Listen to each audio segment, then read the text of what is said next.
You a couple of quick tips you can use to make a bunch of your slides look a whole lot better than they do right now. Check it out. We see slides like this one all the time where the information is just kind of haphazardly placed on the frame. There's no real judgment of what's most important.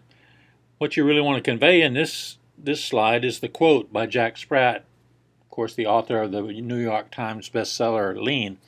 Jack says if you don't know where you're going, any road will get you there. But in this slide, that's about the third most important thing we see, after the headline and after the picture of this guy. So how do we make this slide better?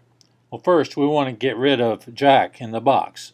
We want to fill the screen, because filling the screen gives an air of prestige and worth. It actually looks like you spent money, because if you do a magazine ad or if you have a brochure printed, to have your image go off the edge of the paper costs extra. So you can convey that same sense by filling the screen with your image. Now we can make Jack this big, but that's really too big. We haven't left a lot of space for our words to fit in, plus it makes Jack's face way too important. That's not the key element of this slide. So let's go back to the image we started with. That image is actually cropped out of a larger image. Somebody probably thought it was a good idea to put a box around him and just use the face part, but when we use the whole image, it gives us room to add the other important elements we want to. So using the shape tools in Keynote or in PowerPoint, I made this green box, and I got the colors for it by sampling the colors of the curtains behind Jack on the left-hand side of the picture there. This is a good practice to do because it unifies your whole image when you sample colors from within instead of using totally random colors. If I used a bright red box or a bright purple box, it would be a little jarring. So we're going to hear from Jack Spratt on future planning. We got this great space here where we can put the quote at a nice large size, set it off, so we know this is the information that we want to convey. And again, the colors in the font are sampled from different areas of Jack's shirt, and everything fits together very well.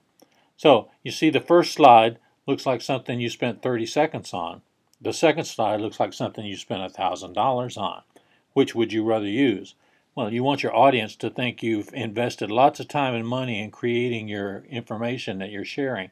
So the second option is the way we want to go. We want our slides to look professional. We want them to look like quality, because that gives quality to our information. So the takeaways from this short little tip are these.